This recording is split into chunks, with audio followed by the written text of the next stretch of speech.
Кыргыз-Өзбек өнүгүү фонду менен жоопкерчилиги чектелген коому ортосунда кредиттик макулдашууга кол коюлду. Фонд тарабынан бөлүнгөн каражат Кыргызстанда А класстагы заманбап логистикалык борборду курууга жол ачат.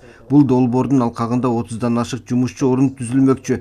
Логистикалык борбор 1,7 гектар аянтка курулуп, бизнес үчүн орундар дагы ачылат.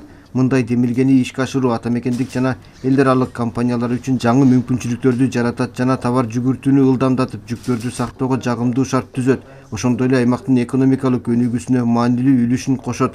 Кыргыз-Өзбек өнүгүү фонду түптөлгөндөн бери 28 долбоорго 52 миллион доллар бөлүнгөн. Алдыда дагы 50дөй долбоор боюнча иштер жүрүп жатат. Келишим негизинде мына Өзбек-Кыргыз фонд менен Белор компаниянын ортосунда келишимге 5,5 миллион долларга долбоорго кол коюп атабыз. Жалпы 5,5% менен берип атабыз доллар негизинде. 2 жыл льготтук период. Бүгүнкү кредиттин шарттары өтө ыңгайлуу. Анткени биз мына кредиттик ставкасын 5,5% менен берип атабыз доллар негизинде. Мүнөтү узартылган бул кредиттик келишим негизинде биздин партнер кеңири өзүнүн центрин долбоорун салып алып, анан иштей турган шарттарга ээ болот да.